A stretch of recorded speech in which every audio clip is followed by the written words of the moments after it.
So first of all, guys, welcome to this interview session for PMSN. And before we formally start what this interview session is all about, I want to formally congratulate everyone who has qualified the written part of competitive exam. Indeed, result बहुत ज़्यादा time बाद ही announce हुआ है. I remember कि it was in April, 5th April 2019 के written part हुआ था, and I also appeared in that. और रिजल्ट कोई आया है हमारा last week. So it is around more than 20 weeks के इतना जो है वो इतने बड़े अरसे के बाद रिजल्ट आया है. लेकिन जैसे कहते हैं उर्दू में कि भाई देर आए दुरुस्त आयत, शुक्र है रिजल्ट आ गया है. And finally the result is out, the cat is out of the box bag as well. And many congratulations to all those who have qualified. I would also congratulate myself because this is the fourth time, Alhamdulillah, I have qualified the written part. First हमने 2018 मैंने 2018 का competitive exam दिया था, CSS registered इस्लामियात, by 3 marks. CSS 2019, Alhamdulillah, I've been allocated into Police Services of Pakistan. Next, 2018 PMS, Sindh Public Service Commission, I stood 34th and was allocated into PMS group. I also served as Taluk Education Officer at Pir Jogot, Khairpur Miras. And with the grace of God, I again qualified this particular exam in 2019. क्योंकि 2019 का CSS का इम्तिहान दे के बस अगला exam यही था. That was the last exam I ever appeared. But with the grace of God, this exam also helped me to make hat trick in this competitive exam series. So I can just understand what is the feeling of qualifying this particular written part. बहुत ज़्यादा मेहनत की होती है individuals ने, बहुत ज़्यादा किस्मत का भी रोल है, लेकिन what ever it is, let's be thankful to God Almighty, because it is because of His will, it is because of His kind consideration that you have finally crossed that very line, and now you have been you are basically preparing for an interview. Good luck to those again who couldn't qualify this time. Hopefully they will do so next time. So इस interview session को अब हम formally लेके जा रहे हैं, तो the objectives are very much clear for today. हमने जो ऑब्जेक्टिव्स आज सेट कर रखे हैं, पहला ऑब्जेक्टिव ये है कि हम बेसिक्स के ऊपर बात करेंगे कि what is an interview and why interview is basically part of the sole competitive exam in first place. ये इसलिए इम्पॉर्टेंट है ताकि आपको पता चले कि आपने इस इंटरव्यू के लिए फिर अपने आप को तैयार कैसे कर लेना है. यानी कि expectations of written exam are entirely different and expectations of interview let's say are entirely different. तो हमने उनके दरमियान भी एक फाइन लाइन ड्रॉ करनी है और हमने देखना ये है कि what we are supposed to carry in interview, what we are supposed to have an interview, और हम इस चीज के ऊपर बात करेंगे. That would be our first objective, followed by the second objective कि what is difference between preparing for written exam and preparing for interview of competitive exam. क्योंकि दोनों चीजों को एक ही जैसा समझना, that would be to understatement. You need to draw a fine line as to आपने दोनों को कैसे तैयार करना है. नेक्स्ट इज हम बात करेंगे कि इस सेशन के मुताबिक, इस सेशन में हम इन चीजों के बारे में क्या बात करेंगे. लेकिन बिफोर के हम फॉर्मली पहली चीज की तरफ मूव करें, shortly my friend Dawood Salimi who has stood second position in CSS 2019, he would also be joining me, and we would have mock interviews in days to come as well, जिसमें individual mock interviews नहीं होंगे. that would be panel oriented, जिसमें जो qualified individuals हैं from 2017, 18 and 19, inshallah they would be part of that very panel, so as to make this whole interview more feasible for you and understandable for you as to what should be prepared in this particular set of things. So first thing first, हम पहली चीज की तरफ बात करते हैं कि why an interview, what is an interview. first इस आइडिया के ऊपर बात कर लेते हैं कि इंटरव्यू बेसिकली है क्या, और आपने इस चीज के बारे में प्रिपेयर अपने आप को जो है वो कैसे कर लेना है. So basically इंटरव्यू आप समझ लें कि एक स्ट्रक्चर्ड कन्वर्सेशन का नाम है. एक ऐसी स्ट्रक्चर्ड कन्वर्सेशन जो किसी एक खास सब्जेक्ट मैटर के बारे में हो रही होती है. वन, एक ऐसी स्ट्रक्चर्ड कन्वर्सेशन जिसमें कन्वर्सेशनल इंटेंट क्लियर होता है, स्ट्रक्चर होता है, and that structure is supported with the convincing facts. लेकिन इंटरव्यू सिर्फ और सिर्फ आपके बोलने का इम्तिहान नहीं है, बोलने के लिए नहीं है required. Eight the same time interview का जो ब्रॉडर ऑब्जेक्टिव है वो इन तीन चीजों के ऊपर बॉयल डाउन होता है। फॉर एग्जाम्पल, पहली चीज इंटरव्यू में आ जाती है that is related to the knowledge component. Second thing is related to the skills component, and third is the attitudinal component of this whole debate. For example, सबसे पहली चीज जो कि आपसे रिक्वायर्ड है वो यही है कि आपसे अगर पूछा जाए कि what is your take on demographic changes in Indian occupied Kashmir, तो definitely you must have a sound knowledge as to answer this particular question. But answering this question alone by merely stating facts is not enough. आपने उस answer के साथ ये भी ensure करनी है कि you must B skill oriented in this particular paradigm. For example, आपकी जो कम्युनिकेशन स्किल्स हैं वो आपकी पहली जज होंगी कि in what articulated manner you basically answer that very question, क्योंकि manner, matter and method of answer, ये तीनों चीजें इक्वली इंपॉर्टेंट होती हैं। तो नॉलेज कंपोनेंट के लिए आपने वैसे जो जिन चीजों के ऊपर काम करना है वो है आपके करंट अफेयर्स हो गए, वो है आपके ऑप्शनल्स हो गए, और एट द सेम टाइम आपने पर्सनल नॉलेज भी जहन में रखनी है, क्योंकि इंटरव्यू आपका 3 मेजर पैराडाइम से पूछा जाता है। स्किल्स ओरिएंटेड जो कॉन्सेप्ट है उसमें बेसिकली पहली चीज आपकी आ जाती है कि the manner in which you communicate. Second चीज आ जाती है the manner in which you basically structure your observation. काफी सारे कैंडिडेट्स ऐसे होते हैं जो कि जवाब को कंक्लूड ही नहीं कर पाते एक गिवन 30 to 40 सेकंड के टाइम ड्यूरेशन में। तो इंटरव्यू में बेसिकली आपसे कोई इतनी बड़ी इलाबोरेटेड नॉलेज जैसे रिटर्न में पूछी जाती थी वो नहीं होती, आपसे direct to the point and accompanied with counter questions, ये वाली जो स्किल्स हैं वो रिक्वायर्ड है। आपको पता है कि रिटर्न में कोई काउंटर क्वेश्चन नहीं होता, आपने लिख लिया कि belt and road initiative has a strategic vision, जैंट्राफ का डायलॉग हैज फॉलोइंग चैलेंजेस, बस वो लिख लें। लेकिन उनमें से अगर एक चैलेंज ये पूछी जाए कि what is fundamental issue at hand regarding prisoner swap between two stakeholders, so ऐसी सूरत हाल में counter question is basically something that is going to checkmate you कि आपकी कॉन्फिडेंस कितना है और आप कितना एलिबोरेटेड मैनर में आंसर कर सकते हैं, और क्लैरिटी ऑफ ऑब्जेक्टिव आपके यहाँ कितनी है। जब तक आपके यहाँ clarity of objective, clarity of argument नहीं होगी, तब तक ये सारे का सारा जो आपका आंसर है it would not gain as much popular and appeal as it should otherwise get. The third is attitudinal perspective. अब attitudinal component से मुराद ये है कि the manner in which you dress up.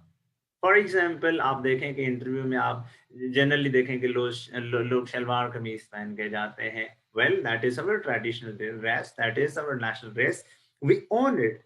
लेकिन at the same time there are certain etiquettes related to the paradigm of interview, the manner in which you dress up, the manner in which you tie yourself up, and the manner in which you behave regarding particular questions. For example, काफी questions होते हैं हमें जो आ रहे होते हैं, काफी questions ऐसे होते हैं जो कि हमें नहीं आ रहे होते, या ऐसे factual questions भी हमसे पूछे जाते हैं जो हमें given होता है कि we would not be able to answer that. For example, कि अकबर बादशाह जिस हाथी के ऊपर सवारी करता था उस हाथी के जो बच्चे थे उनके नाम क्या थे? Come on, we cannot answer that question. But what is your attitude in those circumstances? In what manner you basically respond to those crises? कभी कभी बड़े practical questions पूछे जाते हैं कि what if you are appointed as a, let's say, DSP in an area where there are tribal feuds and the people who belong to your caste are basically the aggressors? What would be your attitude in that particular area if you are posted there? So many people take very biased sides and this is going to be very counterproductive for them, क्योंकि इस साल जो है वो सिर्फ और सिर्फ जो जनरल पीएमएस की सीट्स अनाउंस होती थी उनके बारे में भी क्लैरिटी नहीं आई, लेकिन जो बकाया पोस्ट हैं वो क्लियर हो चुकी हैं। इनकेस किसी को नहीं पता तो आखिर में आप मुझे बता दीजिएगा, I would share those post as well. So attitudinal component में ये है कि apart from the manner in which you have dressed up, it is very much important to respond to the questions in a very sublime manner as to what is required, what should be the optimistic, positive as well as the balanced answer. आपके answers में कभी भी sexist, racist या classist tendencies show नहीं होनी चाहिए. और at the same time आपका जो answer है that must be reflecting from your attitude कि you are someone who is plural in nature, who is taking the lead role, who takes basically things head on. जब तक आप इस तरह की अप्रोच नहीं रखेंगे, definitely there would be certain lacunas जो कि आपको पीछे रख देंगे इंटरव्यू में. And remember, ये तीन चीजें हम आगे अपने सेशन में कैरी करेंगे कि आपका नॉलेज एनहांसमेंट भी होती जाए, आपकी आंसर की स्ट्रक्चरिंग भी होती जाए और आपकी जो पर्सनलाइज एटीट्यूड है towards understanding of interview, towards answering those very questions, वो भी हम इम्प्रूव करते जाएं. So next thing regarding this is कि how not to prepare for interview for competitive exam. हमने देखा है कि रिटर्न में हम जब तैयारी कर रहे थे तो हम एक इश्यू पकड़ लेते थे और उसके हम कोई हर एक डायमेंशन कर लेते थे, 10 से 12 पेजेस का हम कोई एक टॉपिक तैयार कर लेते थे. लेट्स से कश्मीर इश्यू हमने तैयार कर लिया तो छोटी से छोटी बात हमने ऐड ऑन कर ली and we made some lengthy notes. On the other hand interview में आपने ये करना है कि एक पर्टिकुलर इश्यू से रिलेटेड कोई मेजर 8 से 10 क्वेश्चंस हो, वो आपने तैयार कर लें मिसाल के तौर, और वो बड़े बेसिक भी होने चाहिए, मिडियोकर होने चाहिए और फिर आपके एडवांस्ड होने चाहिए. For example this can be as simple as why Pakistan believes that Kashmir is a disputed region. पहला क्वेश्चन ये हो सकता है. फॉर एग्जांपल सेकंड ये हो सकता है कि what is issue with the line of control being made permanent boundary, कि एलओसी को परमानेंट बॉर्डर क्यों नहीं बनाया जाए. नेक्स्ट इज फॉर एग्जांपल हम बना सकते हैं कि what are weaknesses of the Musharraf 4 point formula. Next हम ये से बना सकते हैं कि गुड फ्राइडे एग्रीमेंट की क्या सिमिलैरिटीज हैं कश्मीर इशू की रेजोल्यूशन के हवाले से. सो बेसिकली आपने कोई भी जो इशू तैयार करना है उसके लिए जो फंडामेंटल 8 से 10 क्वेश्चन हैं वो तैयार करने हैं और उनके आंसर्स बड़े स्ट्रक्चर्ड होने चाहिए. Point number 1, then explain. Point number 2, explain. And third point, explain. कोशिश करें कि हर एक आर्गुमेंट, हर एक आंसर में आपके 3 से 4 आर्गुमेंट्स, टेंजिबल आर्गुमेंट्स होने चाहिए. अब ये बात मैं इतनी आपसे क्यों इतने स्ट्रेस के साथ कह रहा हूँ कि the issue has surfaced in last interview once we appeared in at Sukkur, Hyderabad and other centres. तो मेजॉरिटी ऐसी थी जिनकी बेसिक नॉलेज इश्यूज के बारे में बड़ी कमजोर थी. रिटर्न का एग्जाम तो जैसे मैंने कहा कि पास हो गया, लेकिन द पॉइंट इज कि इसमें कोई काउंटर क्वेश्चंस नहीं थे.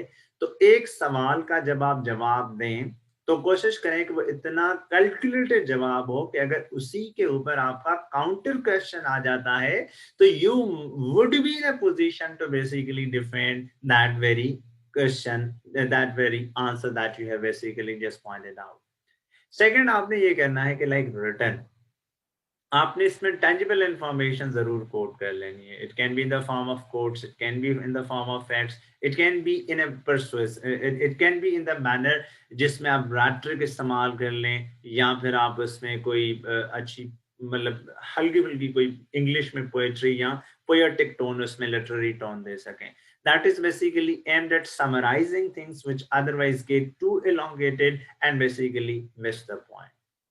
बाकी इस चीज के बारे में जब हम कल पहला इशू तैयार करेंगे तो we would be able to know as to what is the requirement of this particular thing. जो और चीजें आपने तैयार करनी है वो ये है कि आपने सबसे पहले तो काम करना है अपने पर्सनल प्रोफाइल के ऊपर. पर्सनल प्रोफाइल जो है वो अपने आप में मल्टीपल चीजें जो है वो कैरी करती है. For example let's say starting with your introduction. Introduction आपका एक पहला क्वेश्चन है जिससे आपकी जो बात है वो इनिशिएट होगी और वहां से जो पूरी डिबेट है वो इनिशिएट हो सकती है, इनिशिएट यकीनन होगी. Second is, let's say, personal profile में introduction है, claim to fame है, the region you belong to. For example, somebody is from Sukkur, तो उसने उसके ऊपर बात करनी होगी. Somebody is from लाड़काना, तो उसके ऊपर उससे सवाल हो सकते हैं, etc. And there is a long range जो कि हम इंटरव्यू के एटिकेट्स में कल वाली क्लास में डिस्कस करेंगे. You need to work on current affairs. हमने सेशन के लिए 12 मेजर इश्यूज हाईलाइट किए हैं. We will be talking about that. And then you can work on optionals. जिन लोगों के IR या पॉलिटिकल साइंस ऑप्शनल्स हैं, तो हम एक क्रैश कोर्स इन क्लासेस के ऊपर रख सकते हैं. इस सेशन का एक ओवरव्यू फाइनल ये है कि आज ओरिएंटेशन डे है. As I told you कि one of my friends, Daud Salimi, would be basically continuing the discussion and he has formally joined us as well. कल हमारी क्लास होगी जिसमें हम 1 घंटे की क्लास लेंगे इंटरव्यू एटिकेट्स के ऊपर, और सेकंड क्लास होगी, मतलब सेकंड पार्ट होगा हमारा डिस्कशन ऑन न्यू प्रोविंसेस इन पाकिस्तान, और हम उन्हें इस मैनर में पढ़ेंगे जिस मैनर में बेसिकली इंटरव्यू की प्रिपरेशन की जाए. थर्ड इज, हम कम्युनिकेशन स्किल्स के ऊपर बात करेंगे परसों, यानी कि 2 घंटे की क्लासेस आपकी रोजाना होगी, followed by civil military relations. Next, हम जो आप में से लोग आज शाम तक रजिस्टर हो जाएंगे वही लोग कल वाली क्लास में अलाउड होंगे कि वो क्लास ले सकते हैं. हम उन्हीं इंडिविजुअल्स को फिर एक बायोडेटा फॉर्म भेजेंगे जिनकी इंफॉर्मेशन बेसिकली हम पहले खुद रिव्यू कर लेंगे. That would be followed by mini mock interview, diagnostic interview. वो हम 15 मिनट का एक इंटरव्यू लेंगे जिसमें आपके जो बेसिक इश्यूज हैं पहले इंटरव्यू के तौर पर हम आइडेंटिफाई कर लेंगे, और उसमें बेसिकली हमारा पैनल होगा 3 लोगों का, individuals from Pakistan administrative service and individuals from Pakistan police services would basically be leading this whole discussion. Day 5, we will start discussion on domestic issues, followed by day 6, security and foreign policy. Day 7, social political issues, particular focus on sin. Day 8 will be again mini mock interviews. कि अगर हमने diagnostic interviews 15 minute के लिए थे, तो हम mini mock interviews को 25 minute के आपके ले लेंगे, और उसी वक्त आप लोगों को उसका फीडबैक मिल जाएगा, और ये सारा वर्कआउट हम ऑनलाइन करेंगे. Day 9, regional and international issues. Day 10, discussion on remaining issues, जो कि या आप खुद हाईलाइट कर लेते हैं एक आधे, या फिर नए इश्यूज इमर्ज होते हैं. We will be talking about that. Followed by full panel interview, जिसमें हम 4 इंडिविजुअल्स होंगे होपफुली, जो कि आपका फाइनल मॉक लेंगे, या होपफुली 3 जो कि जिन लोगों के टॉप ग्रुप्स हैं are the people who are well acquainted with the dynamics of interview. And on day 12 we will have international relations and political science discussion, अगर आप में से किसी इंडिविजुअल के ये दोनों सब्जेक्ट्स होंगे. And सिर्फ ये नहीं होगा, again there will be concluding remarks and final thoughts and individual assistance to all those who basically face different issues. So हम ये topics इसमें cover करेंगे, जैसे I have just pointed out this whole debate. This is all from my side. Now I would hand over this particular scheme of things to my friend Sir Daud Salimi. He has stood second position in Pakistan in CSS 2019 and has been allocated into Pakistan Administrative Services. उनकी गुफ्तगू के बाद there will be session for questions and answers, and feel free to ask any question. Sir Daud, over to you.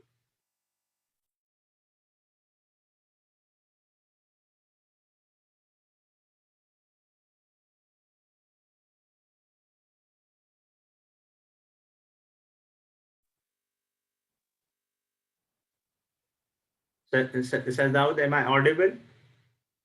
In case I am, please unmute yourself. तो उसके बाद फिर आप शुरू करें.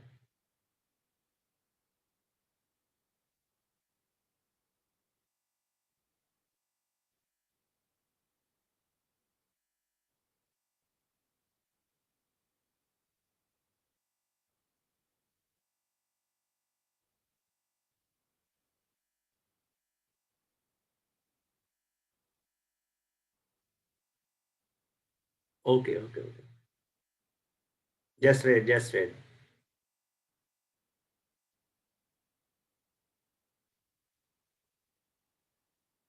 Okay. So, Daud bhai, can you just hear me and can you unmute ji yourself? अब हो गया अब finally ji. Thank you so much. Thank you. Thank you, Sharif, for giving me this opportunity. So a little about myself. वैसे तो इतनी rich presentation के बाद मेरे पास कुछ खास ऐड करने को है नहीं, बहुत अच्छे से आपने सारे एस्पेक्ट्स को कवर कर लिया था. लेकिन yes, let me start with my introduction. My name, you all know, Muhammad Daud Salimi. I belong to district Hafizabad.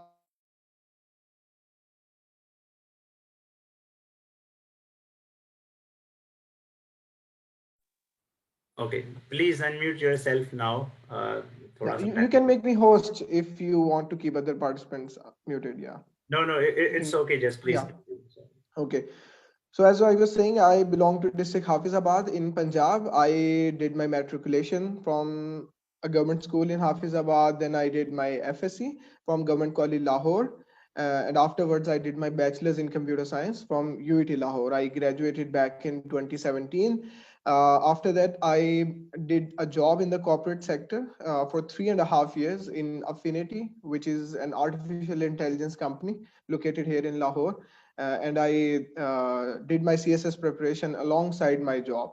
So I appeared in CSS in 2019, and then I continued my job again, and result came out in October, I believe. Yeah, October 10 was the date. And then I did my interview preparation again alongside my job. And 31st December 2019 was the day when I uh, did my interview, gave the interview to the FPSC panel. And after that, my company moved me to USA. And at the time of the result, I was actually in USA. And I had a plan that if the result doesn't come out as per my expectations, then I would continue my job there in the USA. But Allah was so kind. Alhamdulillah, I stood second all over Pakistan. I got the allocation in my desired group in Pakistan Administrative Service. So I resigned from my job and then came back to Pakistan. शरीफ साहब से just a minute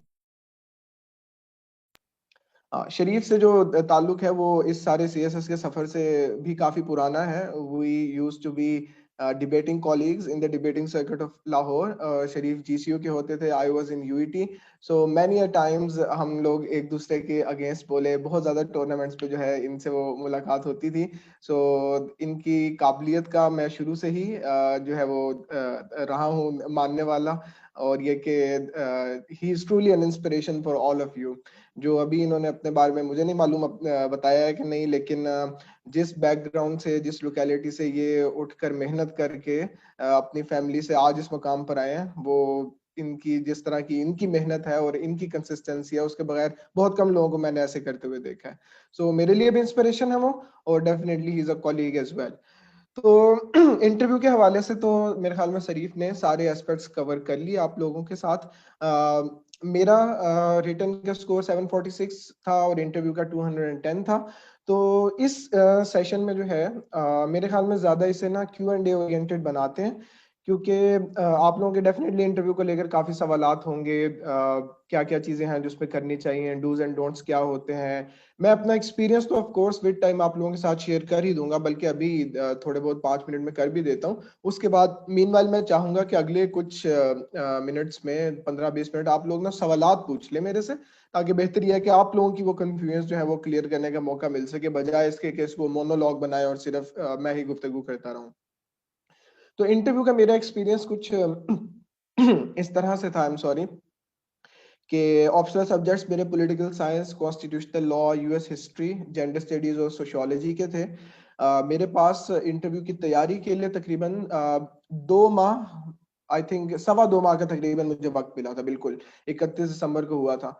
और ये हमारे वक्त पे तो काफी ये अनएक्सपेक्टेडली जल्दी आ गया था स्केड्यूल में. लाहौर का सेकंड फेज मेरा बनता था. आप लोगों का गालबन पीएमएस है, if I am not wrong, ज्यादातर जो इसमें लोग हैं, या शायद कुछ सीएसएस वाले भी हैं.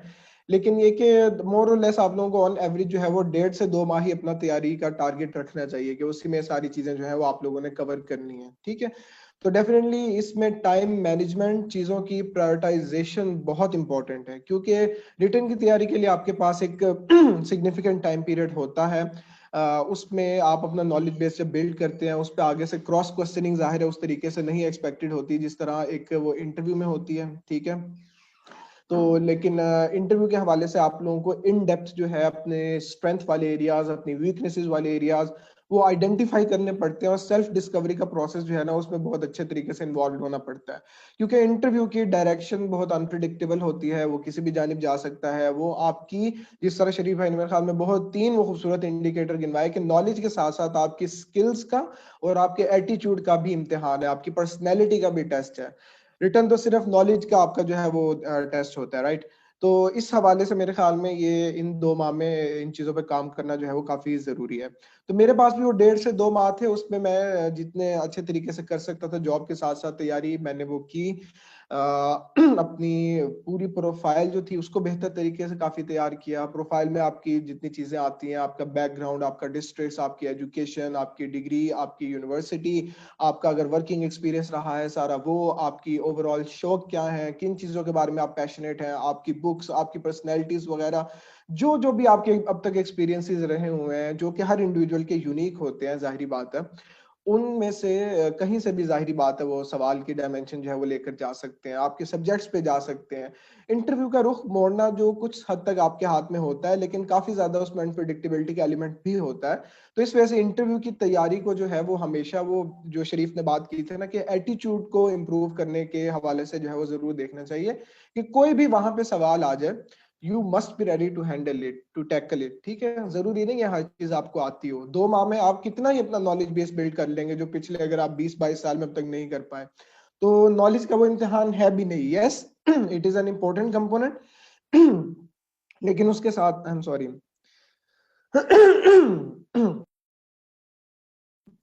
आजकल असल में काफी ज्यादा बोलने का मौका मिल रहा है, ये दूसरे लेक्चर्स वगैरह भी करवा रहा होता हूँ मैं इंटरव्यू की तैयारी के लिए, फिर वैसे पीएमसी भी हूँ बैच का, तो जाके एडमिनिस्ट्रेशन के साथ भी बहुत मीटिंग में बोलना पड़ता है, तो गला जो है ना वो जरा नासाज ही है आजकल। तो खैर ये थोड़ी बहुत बातें थी, मेरे ख्याल में मैं अनस्ट्रक्चर्ड इस तरह की इधर उधर की बातें करता रहा हूँ। Let's take your questions now. अपने प्लीज आप हैंड रेस करें। I hope all of you are proficient in Zoom. Covid काफी दिनों से चल रहा है, ये नॉर्मल न्यू नॉर्मल है हमारी ये जो ऑनलाइन स्पेस है। तो मेरे ख्याल में जूम की आप लोगों को आगाही तो काफी होगी, तो अपने आप को रैंडमली अनम्यूट नहीं करना आप लोगों ने, you must raise your hand, और फिर तरतीब में आप लोगों के क्वेश्चंस लेके वो आंसर कर देता हूँ। ठीक है, सो प्लीज एनी वॉलंटियर्स, जो भी आप लोगों के क्वेश्चंस हैं, प्लीज रेज योर हैंड्स।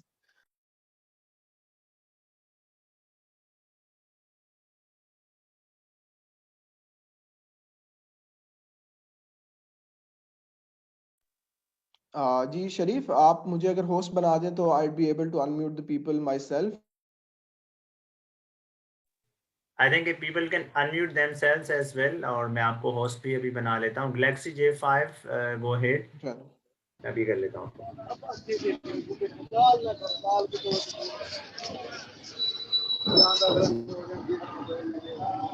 जी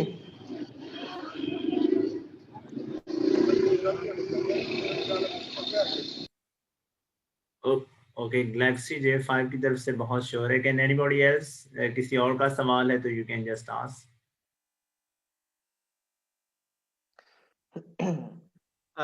अस्सलाम वालेकुम सर, मैं I am Arshad from Hyderabad.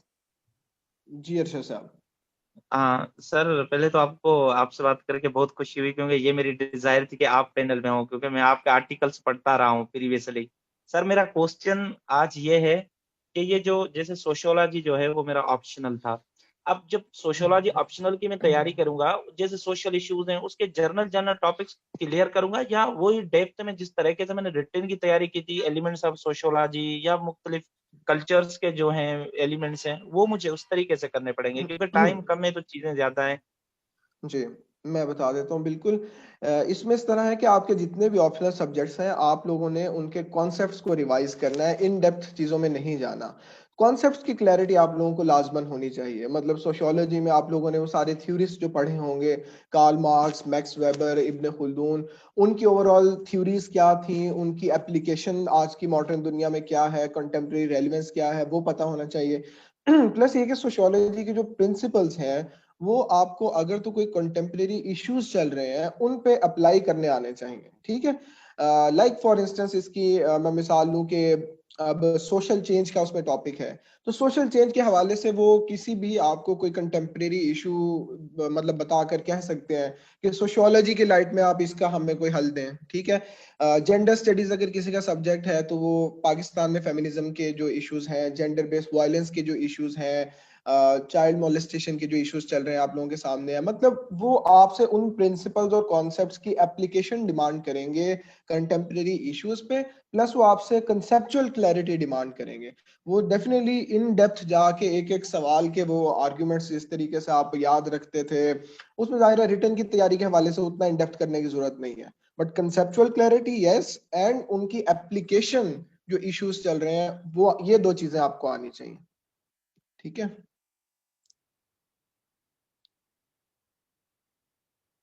जी, और किसी का कोई सवाल है?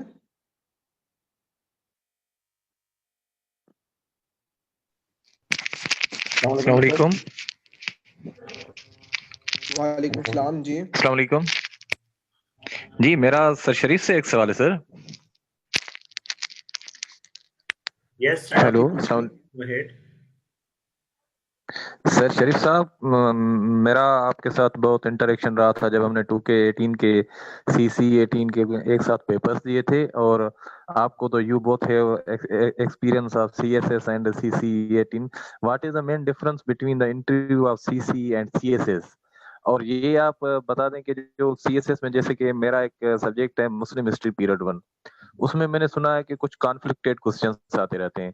क्या ये हकीकत है कि वाकई कोई कॉन्फ्लिक्टेड क्वेश्चंस आते रहते हैं, जैसे कि हजरत उस्मान गनी रज़ियल्लाहु तआला अन्हु के दौर में कोई नेपोटिज्म या फेवरेटिज्म हुई थी, इस तरह के क्वेश्चंस आते हैं क्या इंटरव्यू में? आपका तो एक्सपीरियंस है बहुत CSS का भी और PCS का भी। Thank you, Wahid. I would shortly answer that question. First question first. अच्छा, CSS का जो इंटरव्यू है उसमें साइकोलॉजिकल पोर्शन है, साइकोलॉजिकल डे 1 डे 2, जिसमें आपको let's say extempore speech, command task और ग्रुप डिस्कशन भी इंक्लूडेड है। But same is not true when it comes to PMS exam, PMS interview let's say 1। Secondly जो day 2 पे खासतौर पर जो फुल पैनल इंटरव्यू होता है CSS में, FPSC का जो बोर्ड होता है वो इंटरव्यू कर रहा होता है, तो they exactly ask same question in same manner, in same methodology as is case with the SPSC. For example, उनका जो पैराडाइम है वो भी इन तीनों चीजों के ऊपर मुश्तमिल होता है, your personality, your attitude, your skills, and same is true with the SPSC. तो यहाँ पे इस लेवल पे तो दोनों फिर इक्वलाइजर हैं, दोनों में एक सिमिलैरिटी है, एक ही चीज है। एक और चीज थोड़ा सा ये है कि जो FPSC का पैनल है that is a bit more inclusive, और उसमें जो सवालात का स्कोप है वो भी थोड़ा सा नेशनल लेवल पे होता है। यहाँ पे सिर्फ स्पेसिफिक इश्यूज आपसे ज्यादा पूछे जाते हैं। फॉर एग्जाम्पल अगर हम देखें तो FPSC में अगर मिनॉरिटी क्वेश्चन की फिर बात हो रही है तो case of convergence in Sindh hardly कोई इसके ऊपर एक क्वेश्चन पूछा जाएगा।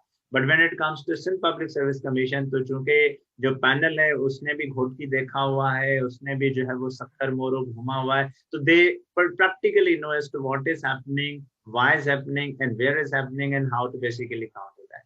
तो जो ग्रास रूट लेवल एक्सपीरियंस है रिलेटेड टू सिंध, वो जो SPSC पैनल का है वो बहुत ज्यादा है, and they go on digging a bit deeper as compare to the FPSC 1.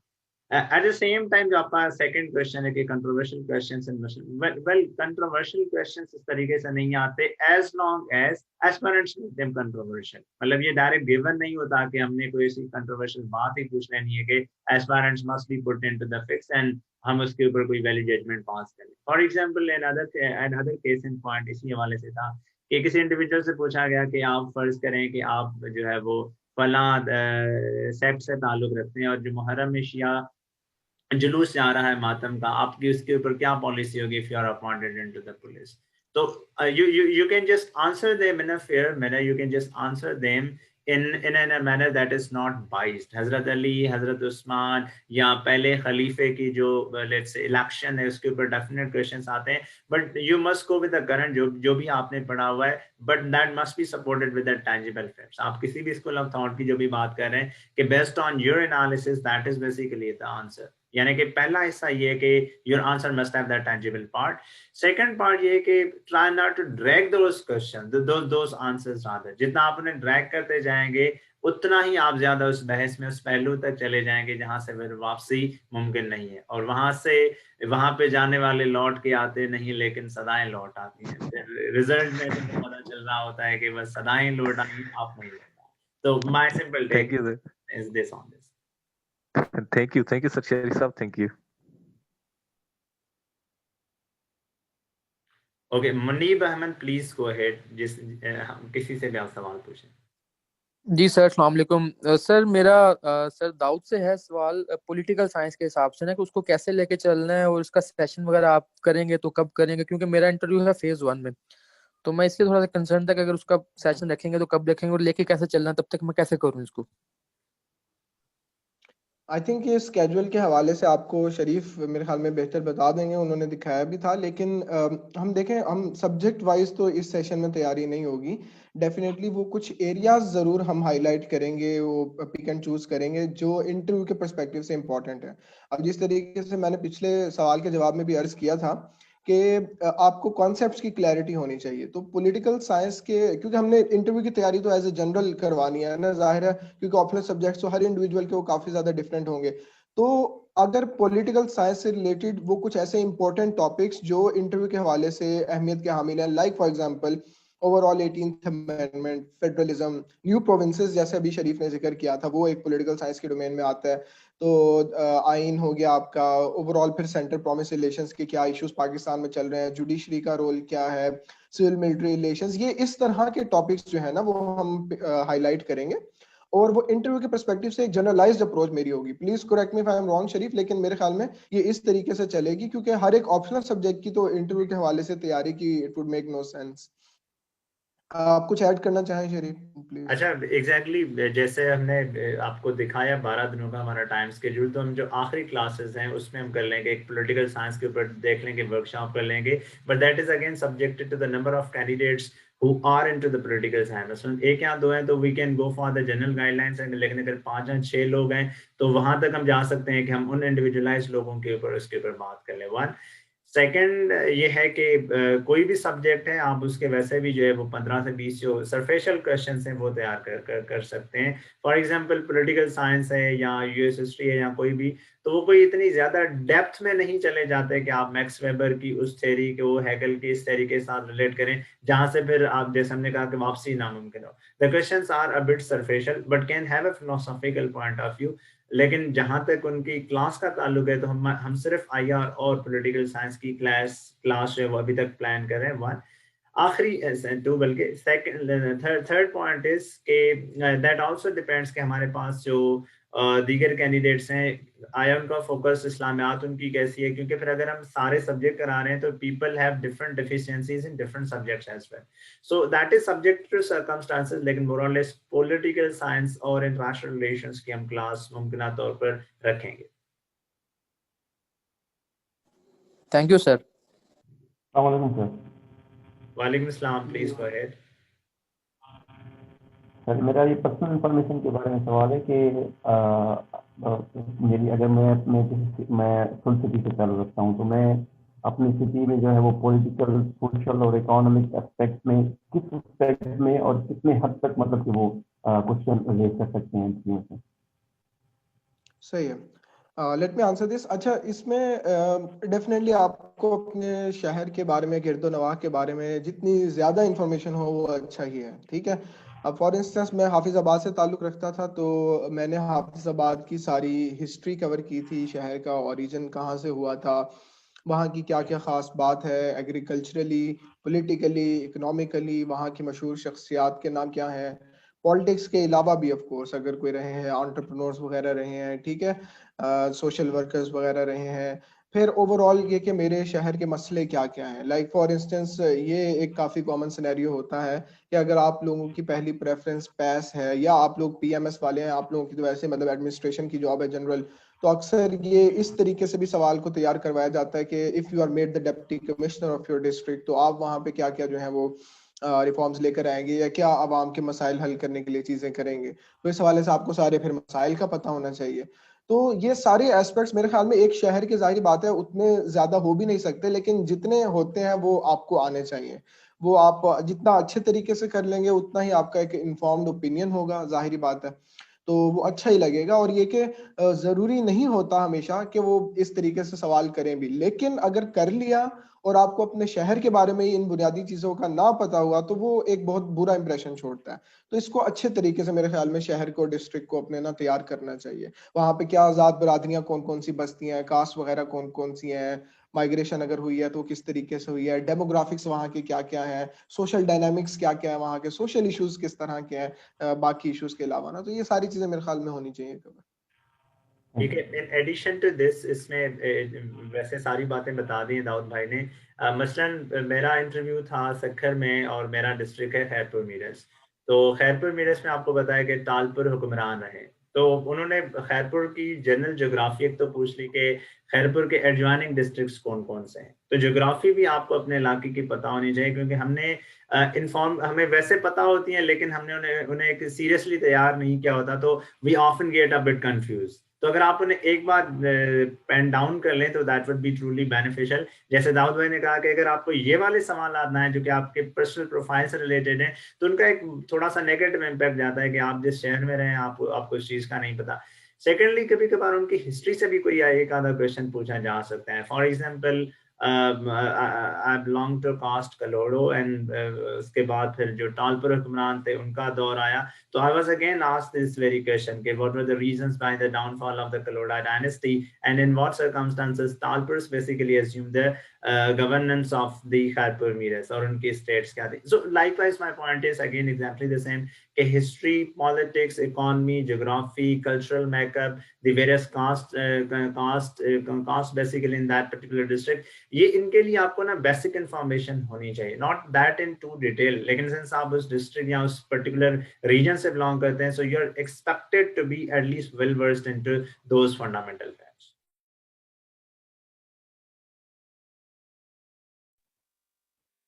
So who is next? Wavi by 7, what's your question?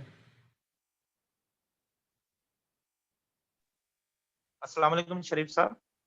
Sir मैंने मिस कर लिया था स्टार्ट वाला सेशन, जस्ट मुझे टाइमिंग और ड्यूरेशन का थोड़ा शॉर्ट में बता दें तो kindly.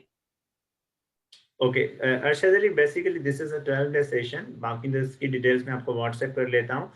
In 12-day session we will be covering some 10 to 12 issues and 3 mock interviews, diagnostic mock जो कि आपका 2 दिन के बाद होगा, then mini mock जो कि आपके previous performance के हिसाब के ऊपर डिपेंडेंट होगा, and then final mock जिसमें हमारा पैनल होगा पाकिस्तान एडमिनिस्ट्रेटिव सर्विसेज और पुलिस सर्विसेज ऑफ पाकिस्तान का। ये कोई हमारा 12 दिन सेशन चलेगा। बाकी डिटेल्स आपको मैं ना व्हाट्सएप कर लेता हूँ after the session.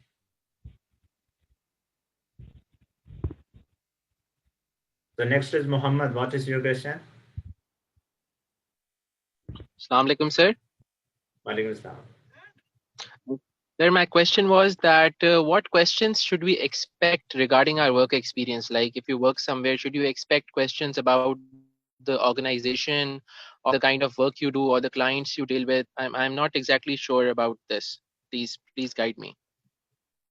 Yes, definitely. I think you can expect all sorts of questions. So for instance, I did job in the IT sector for 3.5 years. So I had prepared this side of my personality well. I was aware of all the issues that Pakistan's IT sector is facing. I had prepared pragmatic solutions to resolve them in case the interview panelists ask me the questions related to this.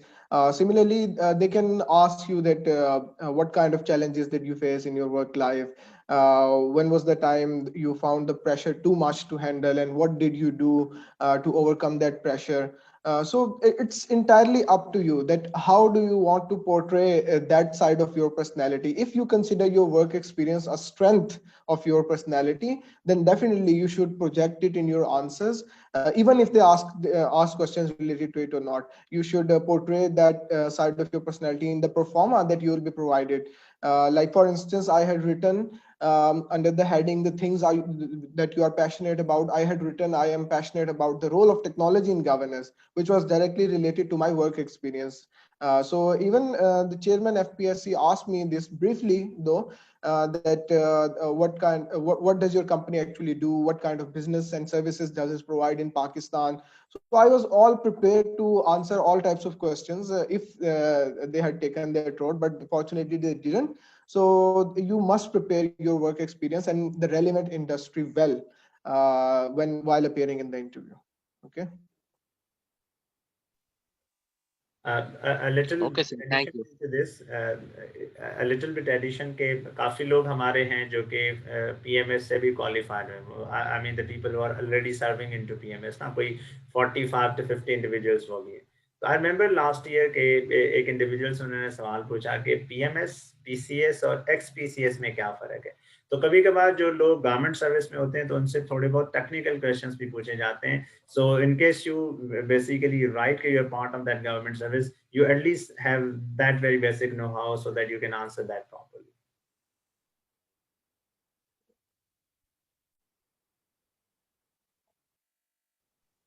Thank you, sir. Thank you. Who is next? Kindly unmute yourself. जो भी सवाल पूछना चाहता है ताकि we may proceed further. मैं रिदा कारखाना से बात कर रही हूँ.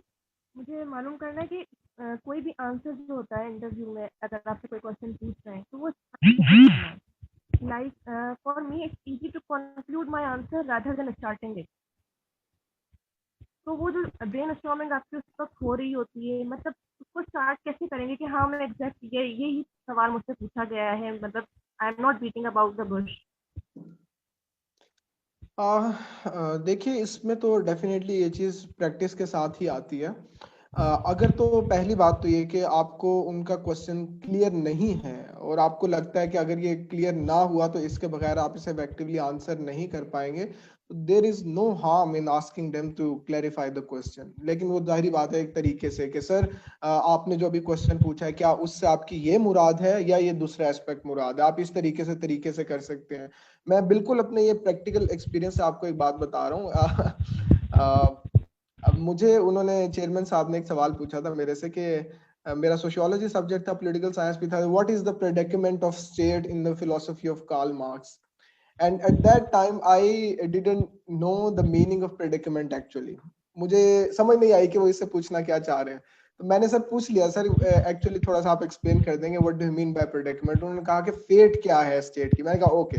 फिर मैंने उसे पूरा वो आंसर किया. सो जाहिर बात है कुछ बाज़ दफा अगर वोकैबुलरी के ऐसे अल्फाज आ जाएं कि जिससे आपको नहीं क्लियर हो रहा क्वेश्चन, यू कैन आस्क. अगर डायमेंशन क्लियर नहीं हो रही यू कैन आस्क. लेकिन अगर आपको सवाल बहुत ओपन एंडेड और ब्रॉड लग रहा है जिसकी मल्टीपल डायमेंशंस बन सकती हैं, तो उस केस में फिर आप अपने सवाल को खुद भी स्ट्रक्चर ऐसे कर सकते हैं कि अगर उनका ये मीनिंग है तो आप वो वाली डायमेंशन पकड़ लें, खुद एनालाइज कर सकते हैं, जवाब देते हुए बता सकते हैं कि सर आपके सवाल के मल्टीपल जो है वो मीनिंग्स निकल सकते हैं. अगर हम इस रुख से आए तो इसका ये वाला आंसर बन सकता है, अगर मैं ये वाली चीज इनकॉर्पोरेट करूं तो उसका ये भी बन सकता है जवाब. फॉर एग्जाम्पल मैं एक प्रैक्टिकल सवाल की आपको मिसाल दे देता हूँ. जैसे मैं अभी करवा रहा था, ये रिसेंट अभी कुछ लोगों को मैंने किया क्लियर कि जी आपसे पूछा जाए कि is civil military imbalance a legacy of partition और नॉट. अब देखिए इस सवाल के भी तो मल्टीपल डायमेंशंस निकल सकती हैं. इसका एक रुख ये भी है कि क्या जो सिविल मिलिट्री इम्बैलेंस का इशू शुरू हुआ था पाकिस्तान की तारीख में, उसका उस वक्त पार्टीशन के टाइम के जो फैक्टर्स थे उनसे कुछ लेना देना था या नहीं था. एक तो सिर्फ ये जवाब है कि आप इसको हिस्टोरिकली आंसर करें. एक लेकिन ये भी डायमेंशन है कि लेगेसी से मुराद ये कि क्या वो पार्टीशन ही वाहिद फैक्टर रिस्पॉन्सिबल है कि उसने जो मसला क्रिएट किया उसके बाद वो इंस्टीट्यूशनलाइज हो गया और सिर्फ पार्टीशन की वजह से ही अब तक जो है वो हल नहीं हो पाया, या ये कि दरमियान में कोई और फैक्टर्स भी इमर्ज कर गए हैं कि जिससे वो पार्टीशन के वक्त तो एक लेगेसी बना था, रिस्पॉन्सिबल था, लेकिन आज जो है बिल्कुल इंडिपेंडेंट फैक्टर्स कुछ इमर्ज कर गए हैं जिनका पार्टीशन से कोई लेना देना नहीं है और वो मौजूदा फैक्टर्स रिस्पॉन्सिबल है सिविल मिलिट्री इम्बैलेंस के. तो आप अपना आंसर देते हुए ये दोनों रुख अपने आंसर में वाजे कर सकते हैं कि हाँ इससे ये भी मुराद है, इससे